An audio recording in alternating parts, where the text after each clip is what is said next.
नमस्कार साथियों, ज्ञान विविध संस्कृत के ऑनलाइन यूट्यूब चैनल में मैं आपका फिर से हार्दिक स्वागत करता हूं। पिछले वीडियो में हम उत्तर भारत के प्रमुख राजवंशों में 2 वीडियो बना चुके थे। आज के वीडियो में एक हम परमार वंश जो है वो पढ़ चुके थे और एक जो चंदेल जो वंश है उसका हम अध्ययन कर चुके थे। अब एक प्रमुख जो दक्षिण भारत के जो वंश थे उनमें एक वंश हमने 3 ही किए थे, कल्याणी के चालुक्य किए थे, एक है ना जो गुजरात के चालुक्य थे वो उत्तर भारत में थे, इसलिए वहाँ पे हमने छोड़ दिया था। तो उत्तर भारत में उसको आज हम कंप्लीट कर लेते हैं। गुजरात के चालुक्य,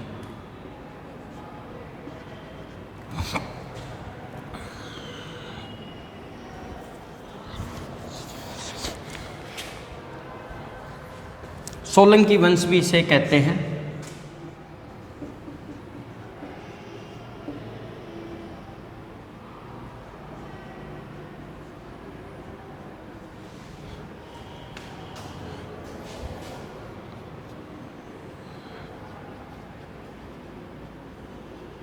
संस्थापक इसका होता है मूलराज प्रथम। राजधानी इसकी होती है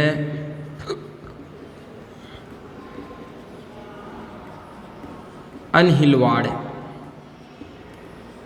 क्षेत्र की अगर हम बात करें तो ये है आपका गुजरात,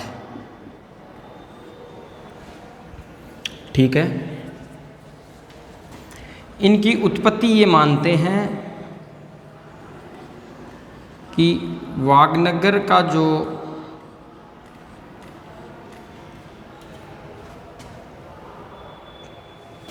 लेख में इनकी उत्पत्ति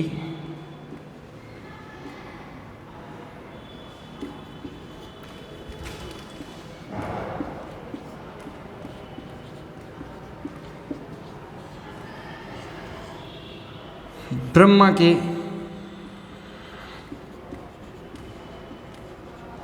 कमंडल से हुई, ये माना जाता है, ठीक है।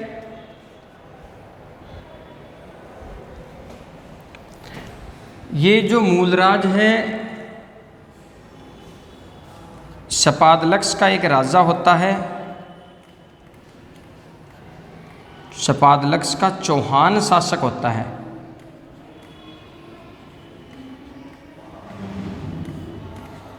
शपादलक्ष के चौहान शासक विग्रहराज से ये पराजित होता है।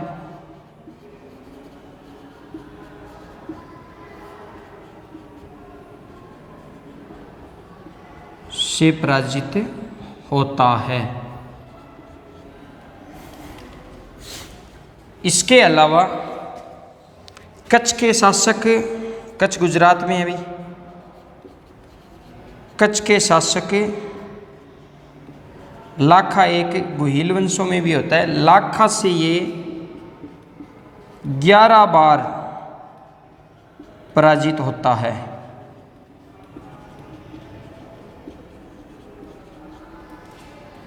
ग्यारह बार पराजित होता है।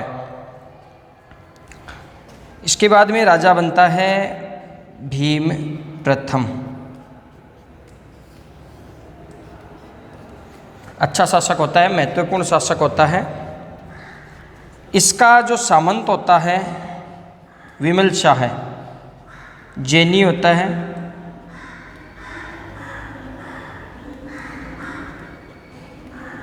सानी राजस्थान के माउंट आबू में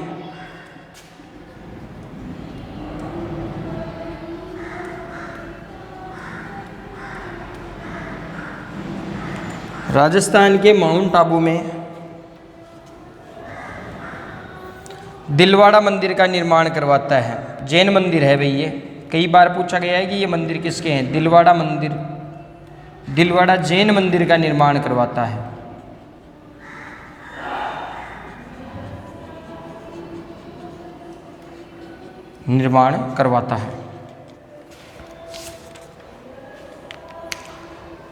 इसके समय 1025 ईस्वी में मोहम्मद गजनबी जो है वो सोमदेव पर आक्रमण करता है। ये शैव मतानुयायी भी होता है।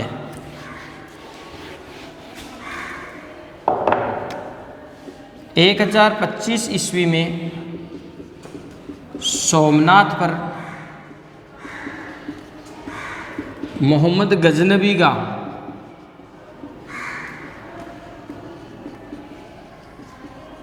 आक्रमण होता है। भीमदेव प्रथम होता है भी।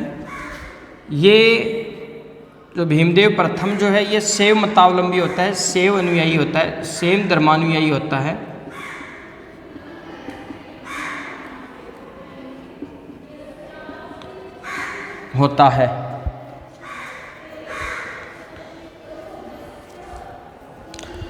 जब ये आक्रमण करता है तो ये कंथा दुर्ग में शरण लेता है।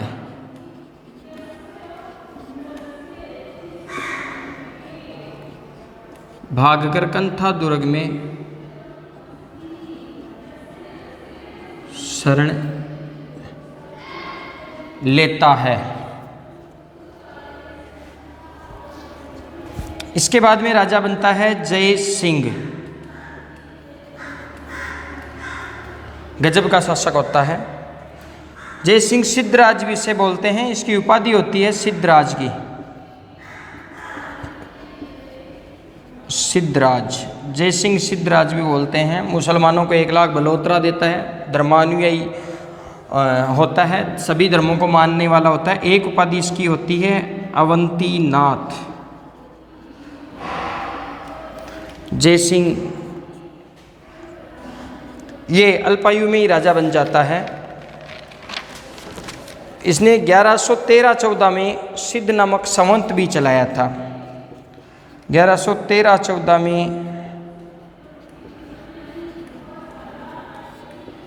सिद्ध नामक संवत चलाया।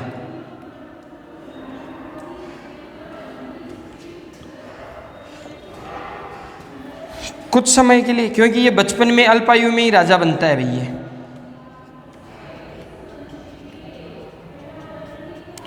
तो इसकी माँ जो है वो संरक्षिका बनती है। माँ का नाम होता है मयणल देवी।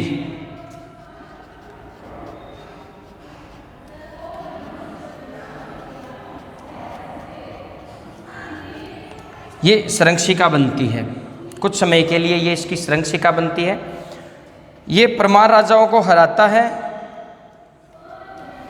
परमार शासक को हराकर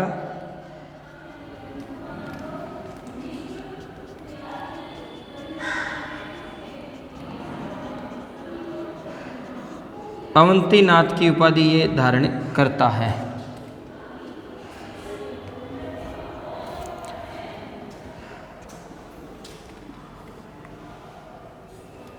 इसकी मां के कहने पर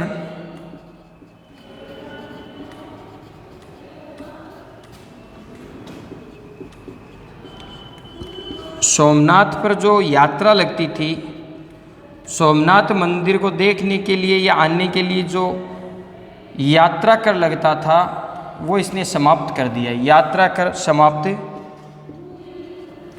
कर दिया। इसके अलावा इसने पशुवध,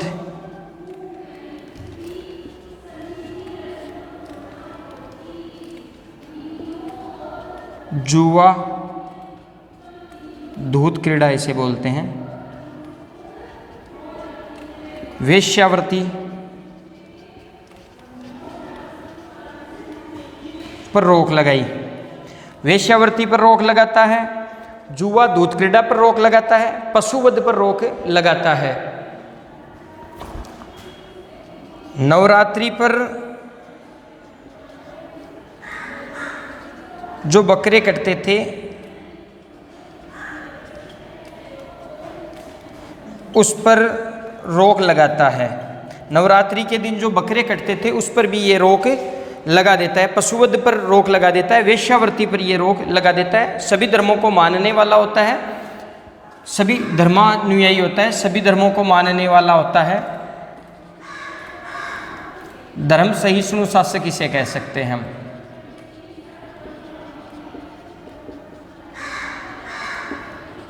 इसने 1 लाख बलोत्रा देकर, सिक्के या मुद्राएं होती है, मुस्लिमों को, मुस्लिम धर्म के लोगों को मस्जिद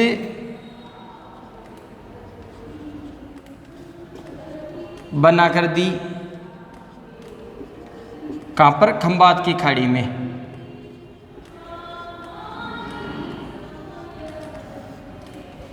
खंबात की खाड़ी में।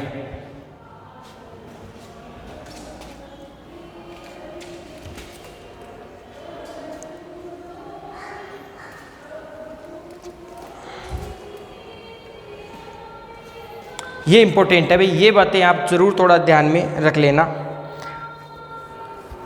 कि इसने 1 लाख बलोत्रा जो सिक्का है वो मुस्लिम धर्म को, मुस्लिमों के लिए मस्जिद बनाकर दी थी। कहाँ पर? खंबात की खाड़ी में। बड़ा ही धर्म सहिष्णु शासक था। माँ के कहने पर ये सोमनाथ पर यात्रा कर हटा देता है। पशुवध, दूध क्रीड़ा, वेश्यावृत्ति और नवरात्रि पर जो बकरे कटते थे उस पर रोक लगा देता है। इसकी माँ जो थी वो कुछ समय के लिए ये संरक्षिका बनती है। सिद्धराज इसकी उपाधि थी। अवंतीनाथ, अवंती जो परमार राजाओं को ये हराता है और ये उपाधि धारण करता है। और इसने 11 और 14 में एक सिद्ध नामक संवंत भी चलाया था।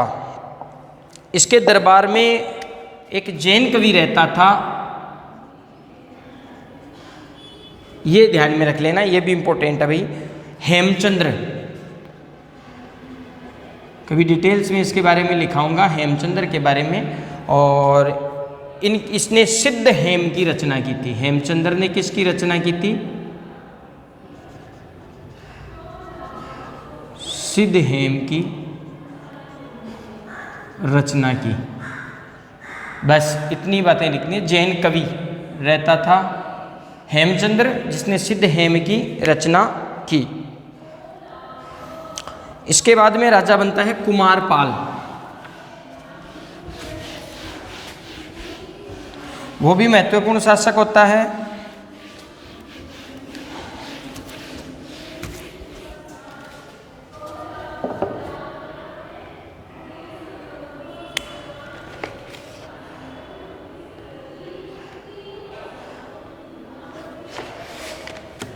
सॉरी, थोड़ी सी बाई मिस्टेक हो गई थी। इसने वेश्यावृत्ति, दूध क्रीड़ा, पशुवध पर रोक लगाने वाला कुमारपाल होता है। अभी कुमारपाल होता है, सिद्धराज नहीं होता है। ये लाइन आप इसमें पढ़ लें भाई, मैं बाई मिस्टेक भूल गया था। और नवरात्रि के दिन जो बकरे कटते थे,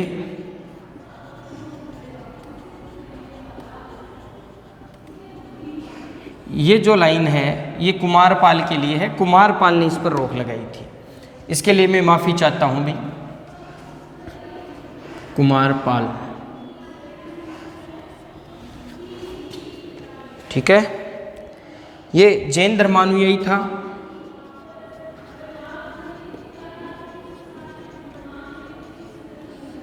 जैन धर्मानुयायी था, लेकिन इसके लेख जो है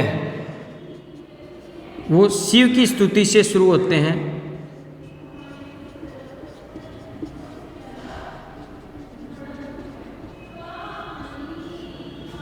शिव की स्तुति से प्रारंभ होते हैं। कुमारपाल चरित में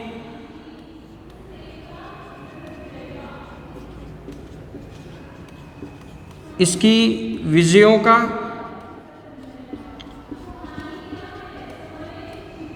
उपलब्धियों की जानकारी मिलती है।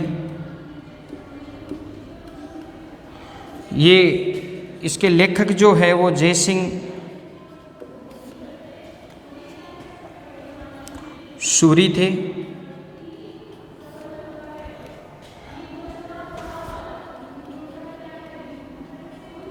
कुमारपाल चरित के लेखक जयसिंह सूरी थे। इसका पहला संघर्ष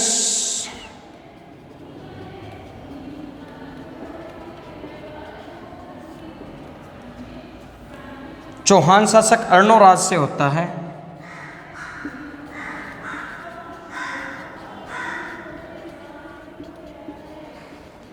अर्णोराज से होता है।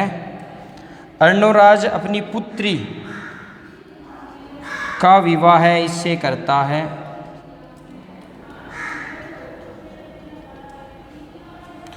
पुत्री का आपका नाम होता है, हालांकि पूछते नहीं है, अभी तक पूछा नहीं गया है, जलहण देवी।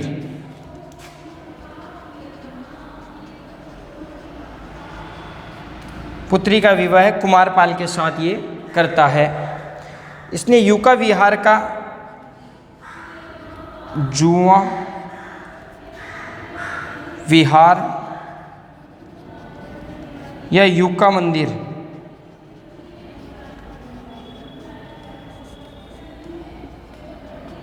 का निर्माण कराया।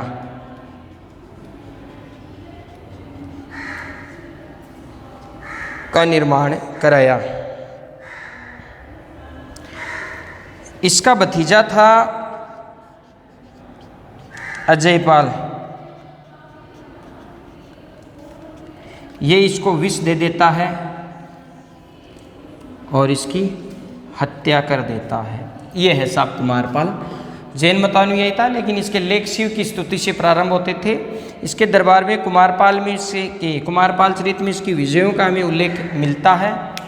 और ये इसके लेखक जो थे वो जयसिंह सूरी थे। इसका पहला संघर्ष चौहान शासक अर्णोराज से होता है, जिसने अपनी पुत्री जलहण देवी का विवाह इसके साथ करता है। इसने जूका विहार या यूका मंदिर का निर्माण कराया था। इसका भतीजा जो था यश में अजयपाल, ये इसको जहर देकर इसकी हत्या कर देता है। इसने पशुवध, वेश्यावृत्ति, धूत क्रीड़ा, जुआ, नवरात्रि पर बकरे जो कटते थे उस पर इसने रोक लगाई थी। ये थोड़ा सा आप ध्यान में रखना। ये मैंने भूलवश जो है जयसिंह सिद्धराज में बता दिया था ये वाली लाइन, तो इसमें आप पढ़ लें।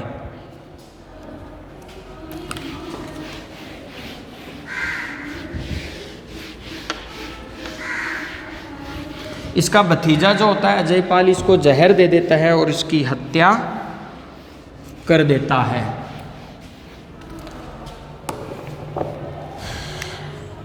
भाई भतीजा मारता है तो भतीजा राजा बनता है, राजा बनने के लिए इसकी हत्या करता है ना, तो अजयपाल राजा बनता है। इसकी उपाधि होती है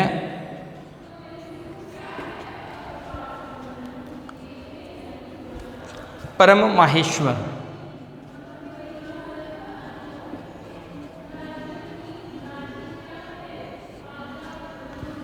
इसके बाद में राजा बनता है, देखो भीम एक प्रथम तो है, वो तो भाग गया था, कंथा दुर्ग में शरण ली थी, सोमनाथ का आक्रमण हुआ था, सोमनाथ पर आक्रमण हुआ था। इसके बाद में बनता है मूलराज। मूलराज प्रथम होता है, वो संस्थापक होता है। मूलराज द्वितीय दूसरी बार बनता है। इसके बाद में भीम पहले आ जाता है, ये भीम द्वितीय है, ये राजा बनता है। इसके बारे में कोई बस लिखो तो लिख लो, या कोई नहीं भी लिखो तो कोई बात नहीं है। इसकी उपाधि थोड़ा सा ध्यान में रख लेना। इसके बाद में भीम द्वितीय राजा बनता है। अभिनव सिद्धराज इसकी उपाधि है।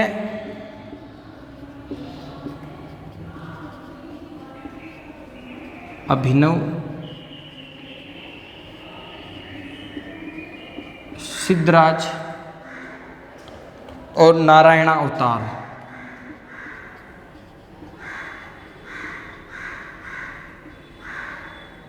नारायण अवतार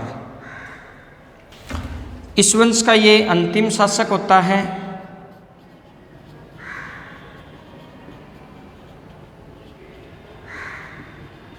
अंतिम शासक होता है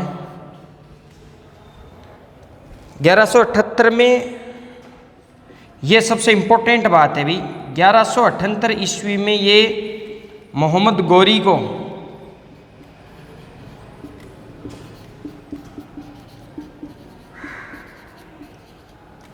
काशहद के मैदान में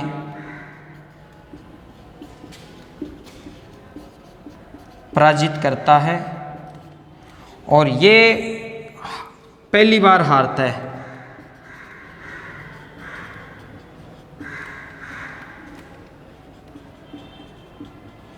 पहली बार पराजित होता है ये गौरी, पहली शिकस्त देता है। 1195 में ये ऐबक को हराता है।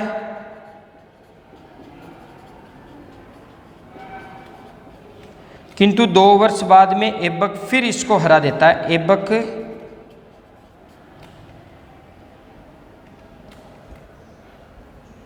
से हार जाता है।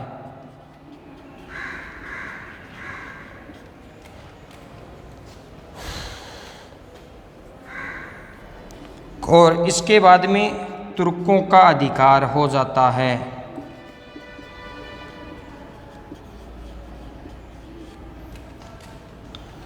एक लाइन आप जरूर लिख लो। चालुक्य शासक जो थे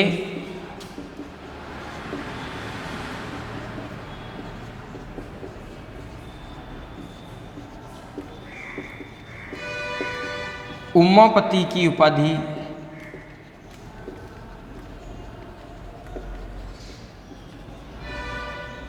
धारण करते थे। उमापति की उपाधि धारण करते थे। ये था आपका चालुक्य जो वंश था वो।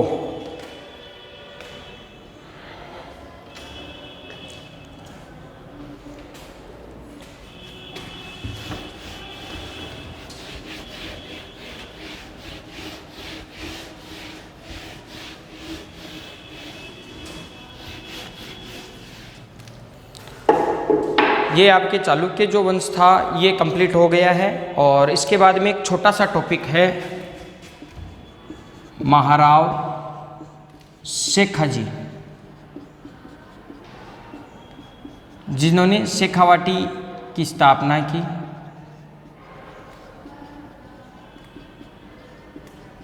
कब की? 15वीं सदी में।